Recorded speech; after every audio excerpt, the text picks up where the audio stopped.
All right, guys, we made it. Holy cow. Ohio State versus Indiana, Big Ten championship game. I'm really excited about this game because I grew up a diehard Ohio State fan, went to Indiana University, never thought IU was going to have a good football team my entire lifetime. This is absolutely nuts. And, of course, Ohio State carrying on that amazing Ohio State tradition that us Buckeye fans absolutely love.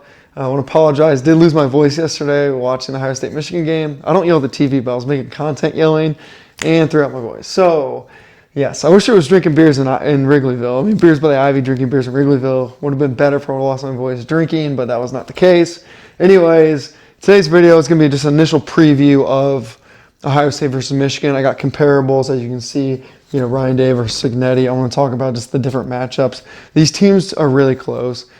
You'll never hear an Ohio State fan say that, but as a guy who can give you an unbiased opinion because I'm on both sides, these teams are really close. And I think the main storyline, if I was going to start, is you have Ohio State, which is a corporation powerhouse that is a professional organization that does football. And then you have Indiana University, which is essentially a startup that's brought in all these people from all over, and the core foundation is like the founders of the company, right? It's Cignetti, Haynes, the whole coaching staff that have been together for 7+ years. I think the marveling thing about Indiana is you have all these kids from all over the country, from smaller schools that weren't recruited, coming together and playing really, really solid football. I usually always pick Ohio State, and I'm not going to make a pick on this video, but you'll kind of see where I'm leaning. I do need to study Indiana's defense more before I feel comfortable making a pick. I think the way I see this game, just on a base level, is you have Ohio State that just has more talent. But then you have IU, in my opinion, that has this special culture and special fit. And I'll talk about that here in a second. So let's just go ahead and get through this. Who's a better coach? That's a tough question to answer. But who's a better leader? I can start there. I think Kirk Cignetti shown extremely strong leadership capabilities. Number one, just keeping his staff from school to school. That's remarkable. And number two, getting all these players from all over the country, like I said, to play really good football that were counted out in a way early on in their career in college, getting these people to play lights out football, ridiculous impressive. But then I can also look at Ryan Day. The fact that his team utterly collapsed last year, and then in 3 weeks, he put together a completely new offense where they ran the ball in power and they attacked on the outside like they did in the college football playoff. And he essentially allowed Knowles to run some of the most complex defenses, allowing them to win a national championship. I'm just going to call this a wash. That's how much I respect Cignetti. I think a lot of people would be, circling Ryan Day, but for me, this is a wash. I think both coaches are elite. I think both coaches are great. Both coaches are in like my top 5 favorite coaches right now. I was talking about Haynes, defensive coordinator, versus Matt Patricia. Okay, so Haynes is obviously on the come up. He may end up getting a head coaching job. IU's been paying him out the ass. He's put together a really good freaking defense that runs 4-3, nickel, really freaking well. Aiden Fisher, I'm jumping ahead, but their middle linebacker, incredible. Pond's incredible. Like, this IU defensive line is ferocious. They attack, they blitz smart. Both Indiana and Ohio State both run complex defenses, thing called simulated pressure, where their defensive linemen will drop back in coverage, and they'll bring blitzes from all over, left, right, and sideways because of this.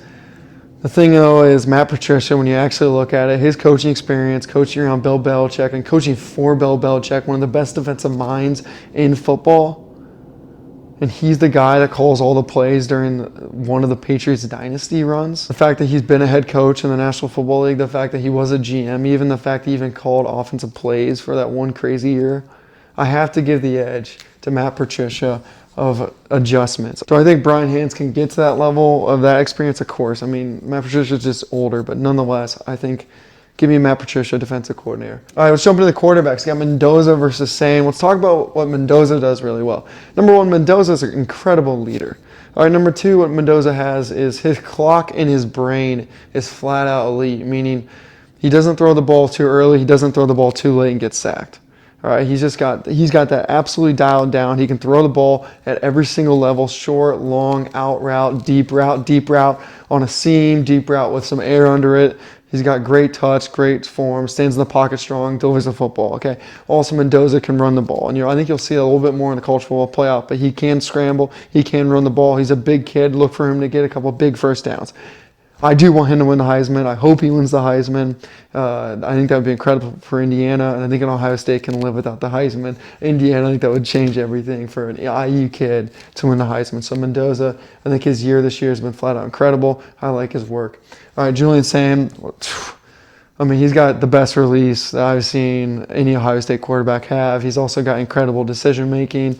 He's great at reading 1, 2, 3 and then doing checkdowns. He is, to me, still a kid, but he always proves me wrong. When I say he just looks like a kid and he just goes out and plays really strong game in the snow against Michigan. I do think Mendoza's better right now, but Mendoza's older. I would lean on Mendoza to have a bigger game. But that being said, I think Julian Sand hasn't really shown any mistakes. So I think I might just be making up this storyline in my head. But if you're asking me which quarterback's better, give me Mendoza. That might end up biting me in the ass, but that's just how I feel. Let's talk about the receivers, all right?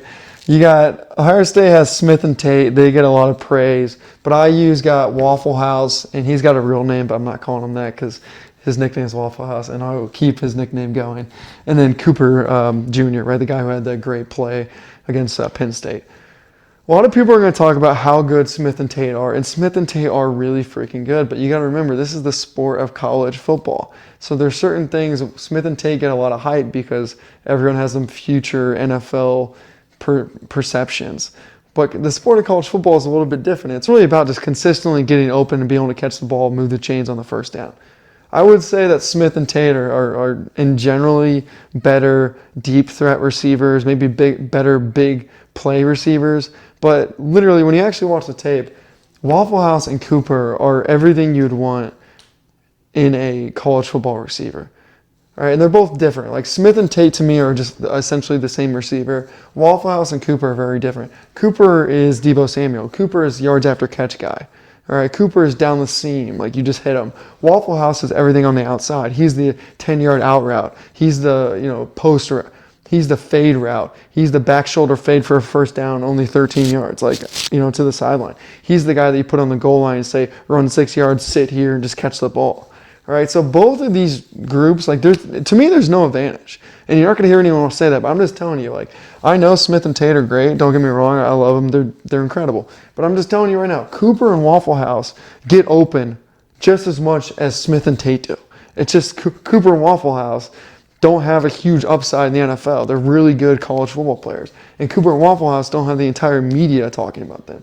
So give me Wasp for receivers. Running backs, let's talk about it. Hemby and Black, IU's running backs, solid. They're the same looking back. They literally look the same. They run the same. They both run hard. They both have good vision. They're both explosive. They see a hole, they hit it. All right? Then you have Jackson and Peoples. I would say Jackson is the best running back of this group. I think we just saw that against Michigan. The fact that he's only a freshman, his upside is incredible. He could end up winning a Heisman Trophy. I mean, he's that good. He's got that much vision.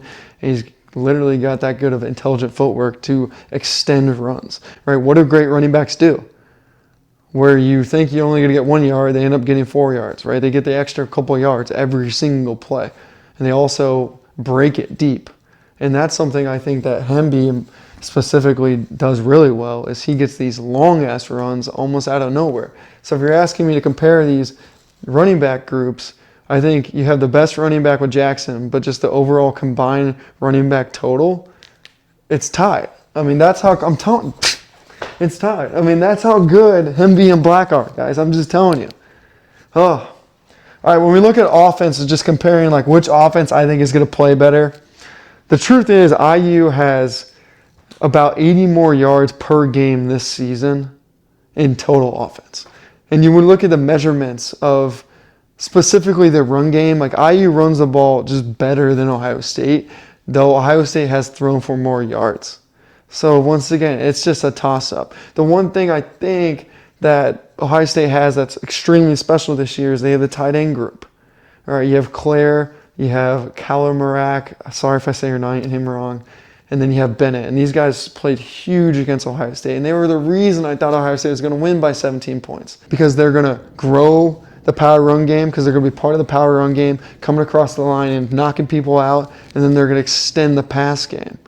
All right, and that's why I thought Ohio State this year was going to be so much better than they played last year, because they have the damn tight ends. And tight ends are so important in the modern era of football. But then Indiana has one of the best blocking tight ends, Nowakowski. Yes, guys, I finally got his name right after the entire season. Nowakowski, number 47, one of the best blocking tight ends. All right? I honestly think this game, oh my God, it's so hard. This is so hard. If you're asking me which offense is going to play better, I think this is going to be a tie. I think both offenses will play. I think both offenses will score in the 20s. All right, defenses. We'll talk about it. Wow. You have Fisher, middle linebacker, incredible player, especially for college. Incredible college player. I don't know if he's going to be great in the NFL, but incredible college player. Very intelligent, great. You have Pons, defensive back. He's my favorite defensive back at IU. Very competitive, great player as well. And then in terms of defense, you have Downs, who may end up being a generational talent in both college football and the National Football League. And then you have Reese, who most likely will get picked in front of Downs. He's a middle linebacker, number 8. Also very intelligent, like 6'4", runs a 500-meter dash, runs like a 4.58 40-yard dash. He's flat out elite. He was incredibly great against, Michigan. Unbelievable. Okay, so Ohio State runs one of the most complex defense. I have a 17-minute video on them specifically. I think if you're asking me what's a better defense, I'm going to take Ohio State. I think Ohio State's defensive line is better. I think Ohio State's defensive line is the best in the country. I know Indiana's defensive line is tenacity. I know they're good. I know their handwork is incredible. I understand that trust. I love IU's defensive line. But I'm just telling you guys right now, Ohio State's defense, in my opinion, especially when they spin down styles in the 4-2-5 defense, is the best defense in college football and be remembered as one of the best defenses decades to come. I mean, Ohio State's defense last year was flat out incredible. Ohio State's defense last year was the best college defense I've ever watched film on. All right, but this defense, I'm telling you right now, has the ability to make that same run and even be better. All right, there's a reason why no one scored against Ohio State this year. I know their talent they didn't play that great at teams, but when you go back and watch that Illinois game, I mean, Illinois literally could not put the ball in the end zone against Ohio State. Give me Ohio State's defense. All right, so then when you recap, I'm taking Ohio State's defense just to be a better defense, and I'm taking Mendoza to be a slightly better quarterback. I still right now give the edge to Ohio State, which makes sense that they're a 5.5 favorite because honestly, they just should be a 5.5 favorite. It's not to say that Indiana can't win this game. If Indiana wins this game, would not be shocked. Why? Because I picked their damn quarterback, and I really love their offense. I mean, so many people in the college football environment would be circling everything about Ohio State, but I'm telling you right now, show some respect to IU. Show some respect to Mendoza. Show some respect to these receivers because IU is a solid team and they're a special team. This Ohio State team, I think, is made up of a lot of great football players. This Indiana team, I think, is made up of a unit of brotherhood. I would not be shocked if Indiana wins this game. Also, I think this game is super important for both teams to win a national championship. I think having this game on the schedule for both teams is so important because the bottom line is Ohio State hasn't played anyone.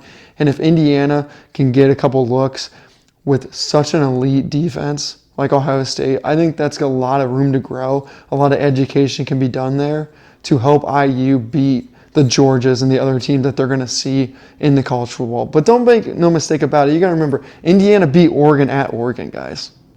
Ohio State really hasn't beaten anyone. All right, I think we're just waiting to see Ohio State play these elite teams. And as an Ohio State fan, I'm excited to see them play an elite team being Indiana. All right, guys, so that's my recap. Not surprised Ohio State's favored by 5.5, but once again, wouldn't be surprised if Indiana just wins outright. All right, guys, appreciate your time. Please subscribe. We got a lot more content. I will be picking a true winner with the score coming up. I got to break down, once again, IU's defense further to get more comfortable with, do I actually think they can stop Ohio State's offense consistently? That's the big question for me.